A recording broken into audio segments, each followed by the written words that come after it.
Gonna flop. Oh, yeah. There we go. Sorry, now sorry, I look good. yeah. Welcome back to Hearing Things with Julie and Brad. We are in a bit of a unique situation right now. Our topic today is we're going to talk about the hidden costs of hearing aids, and we are actually actively in the middle of one of those situations. My fault. Brad, unfortunately, his left hearing aid, which the way we're seated is flipped on the camera, but is next to me, his tubing is cracked. Well, so it's not cracked. It's hardened. It's hard. Oh, it hasn't cracked. Yeah, so I don't have cracked tubing. So this part here gets hard over time. So it's supposed to. You can see how it's flexible here, but at the top, I don't know if you can see it very well, but up here it's hard, and so that means that it's as hard as the horn right here, which isn't flexible. So this needs to be flexible so it can move around when you put it in your ear, but it expands and contracts. With the heat, and you can see I get really hot very easily, and so that exposes the temperature. And so what's happening now is like the top part is really, really stiff, meaning that sound waves come in through the microphones and travel down here and then bounce off the walls. And so as it bounces off, the sound attenuates. It gets weaker and weaker. And so I'm having a lot of trouble hearing even if I have hearing aids. And so it was my own fault. I know I need to change these every 6 months or so, but I got so busy I forgot about it. And then when I got in touch with my audiologist, her assistant was like, she only sees them Tuesdays and Wednesdays, and the next appointment we have in 2 weeks from now. So I'm dealing with hardened tubing. This one's worse than this one. I guess I run hotter on my left side than my right. I don't know. Right. But so the tubing needs to be replaced, and I have to wait another couple of weeks. And I'm saying Julie's noticing it. I'm saying a lot more at work. I'm saying I'm having a lot of trouble at work. And it's just what I need to do is at my appointment in 2 weeks is to make my 6 month appointment or make a 5 month appointment right there, so I always have it. And so I don't have to wait like I have to do now. I am encouraged that it's not cracked. That was what I was worried about, that it was cracked and you were trying to cobble through with all that feedback coming through. So it's a horrible situation you're in, but I am grateful that it isn't broken. It's not the difference between us. So the difference in our hearing aids is she has to deal with cracks more than hardened tubings. And I have to do it. Luckily, I guess I don't have to. And my tubes, mine a little bit thicker than yours, I think, and just the way they're designed. And my audiologist was telling me, because I was irresponsible and did not get my tubes changed like I should have, because I was up in Maine having a fine time and ignored the fact that they were getting harder. On a Saturday night, it cracked. So I was hearing aidless.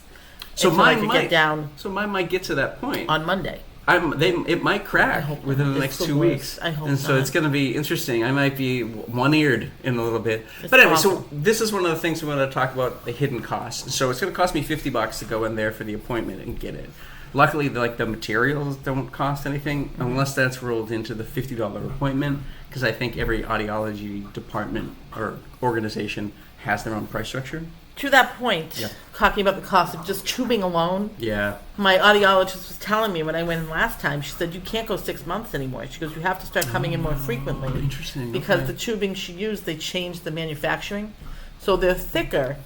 They're meant to be more moisture resistant, but they're actually getting harder and cracking faster. Interesting.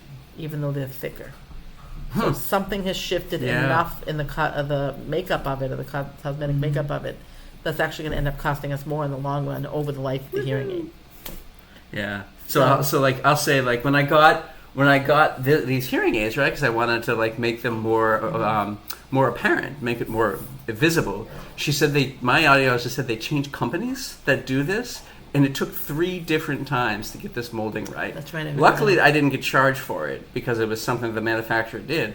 But something changed with the hearing aids, and so I think these cost me like $200 for the pair of them. So the moldings aren't cheap. So when I wanted to make a decision to make my hearing aids more visible, it cost me $200. It's not like it's so free. Let's talk rough numbers, right? Which neither one of us are good at, but we're going to try. So let's say you buy a pair of hearing aids. Let's say $6,000 round figure. That's about what mine were. And by hearing aids, I mean the machine part. Mm-hmm. So then you get your setup going, $100 a mold, so now it's $6,200. You've got your tubes that you have to change every 6 months, let's say, for sake of argument, so that's another $50. So $100 a year. So $100. So now you're $6,300. But you have to do that, let's say, 3 times a year. So now it's $6,900. And then you add on another set of molds halfway through the year, so now you're at $7,000. That's just for the part that goes in year. We haven't even talked batteries yet. Oh. All right? Batteries is a whole other thing. So let's say we get average $15 a pack here. I'm going to find my calculator. Use technology. And that's another thing that's a proud? cost, right? Is the hearing-assisted technology. Sorry, go ahead. Stick with the batteries. So 15. Let's say we get batteries once a month, which is way more than that. We buy a lot more than once a month. But for the sake of this conversation here, that's another $180. Let's double that. $360. So now we have $7,360. We aren't even through a full year, folks. We haven't even done all of the stuff we need. Now let's add on my Roger mic, my Bluetooth streamer that I use at work to elevate everything. That was $1,500 roundabout. So we've got $7,600. 76,000. I know, I'm fixing it. 7,600. See what math has done, I think.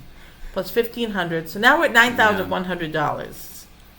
Wait, I have to buy an alarm clock. That's another $60. What about all the doctor visits? $9,160. So all my co-pays, let's say they're $20 each. You go 4 or 5 times a year. That's another $100. Yeah, and so like I said, I bought an iPhone specifically because they were more accommodating to my hearing aids, which are much more expensive than Android devices. What I have to is let's add another $400 or $500 in for that. I think I made $600 for mine. Yeah, $600. Yeah. What else do we need? We're at $9,860, people.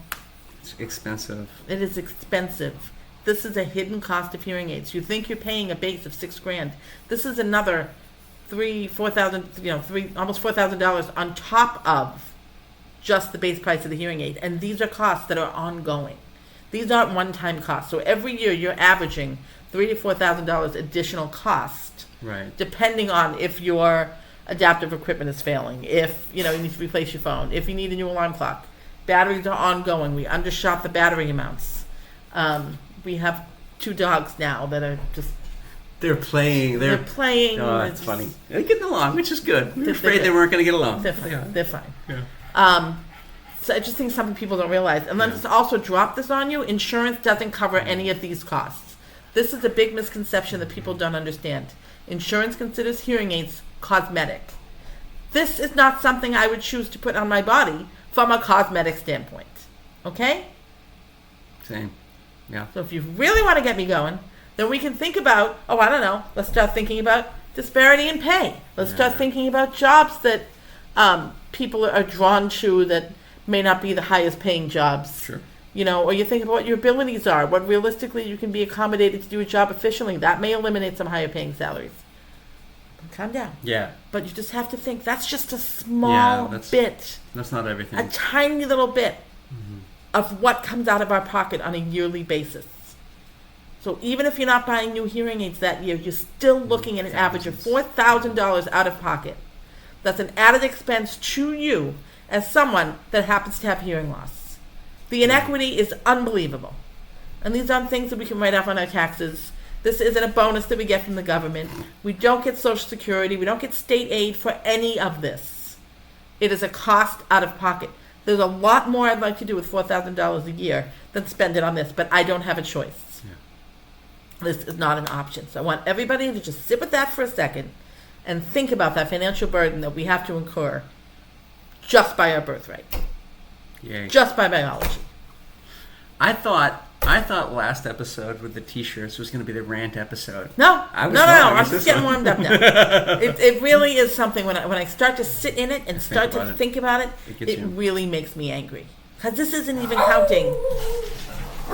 If we have to buy a package, I think you got a package. Happy, non-scripted people.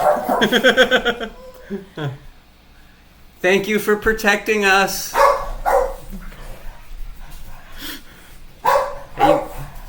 Happy, you're okay, girl. Good girl. Was it mine or yours who's yelling? Okay. All right, here we go. So, here we go. Yeah, it just really makes me nuts because we haven't talked about if you want to purchase a flashing doorbell. Oh yeah, that's another $100, right? Let's say. Okay. If you need to get a flashing fire alarm, if you need to get a phone, a house phone that's adapted for the hearing impaired, if you need to get T-coil headset. The T-coil headset. I mean, it goes on and on and on and on and on. Yeah. Just needed to get that out. It's frustrating. I think you have a right to get going. I'm really angry right now. Yeah, we're probably going to move on pretty quickly because you're just going to get going.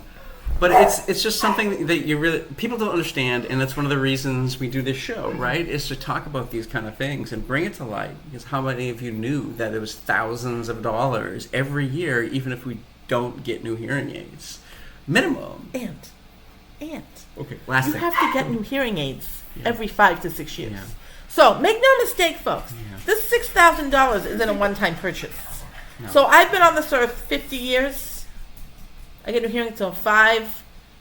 I mean, can't really calculate it out. Julie's doing math. Look out, people. But, I've had a lot of hearing aids. So let's say I've had every 5 years, say I've had 10 pairs of hearing aids over the years.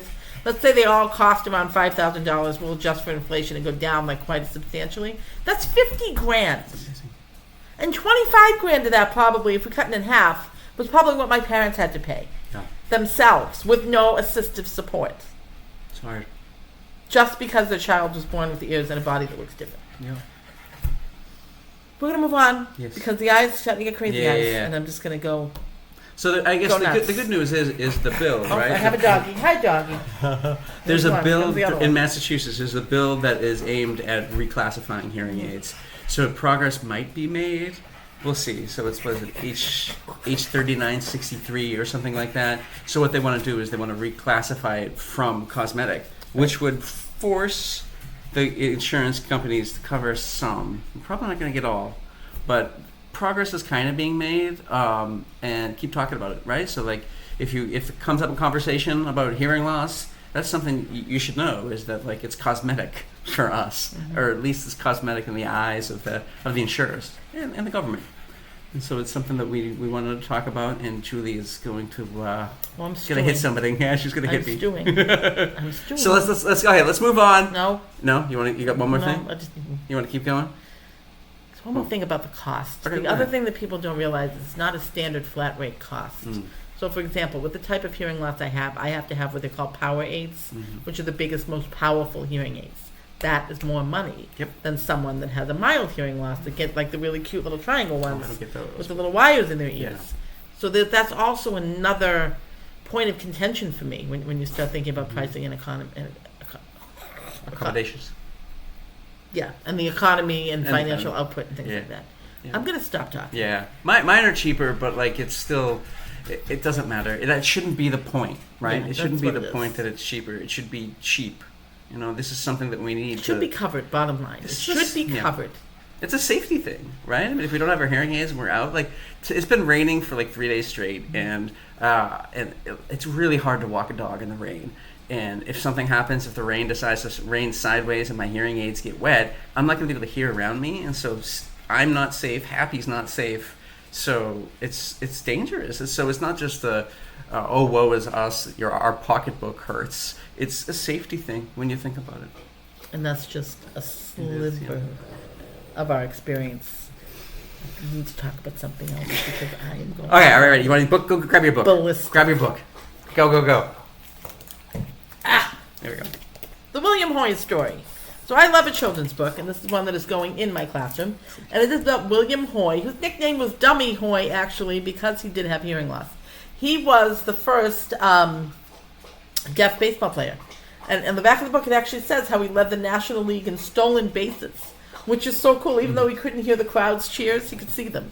And it's pretty neat. It's his dream to play baseball, and it's all about his life and his journey to get there. And when did he play? It's just so cool. So 1800s, I think. Was it the late 1800s? I can find a date. But anyway, he didn't let his deafness stop him, which is great. And it's just so cool. And what I think is really cool is he was one of the pioneers of using hand signals. Oh, right. Yeah. During baseball games, which is kind of a cool thing that's kind of carried on through that. I don't know if the ages... look it up. 1880s. 1880s? I found it in the 1880s. So it's well worth it. It's called The William Hoy Story by Nancy Churnin and illustrated by Jez Tuya. I love it. I'm going to read it to my class. Hopefully the Red Sox pull it off and we can get into the playoffs. This will be a good read aloud for my kids. Wow. And dive in a little bit more. And it's just great. It's really cute. I like it. I want to learn more about him. and read more about him. I don't know a lot about him. So this is on my list, maybe a blog post that we're going to write about. Oh, good idea. Deaf prominent figures that are not Helen Keller. Yeah.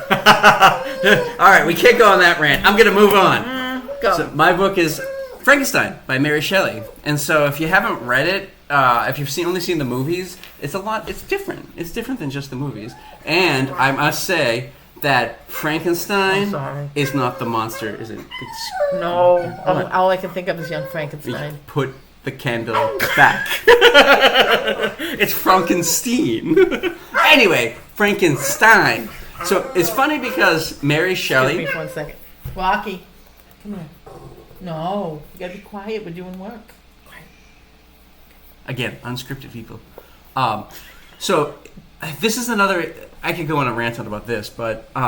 so Mary Shelley, this book essentially invented the science fiction genre. Get out! And cool. Again, 1800s.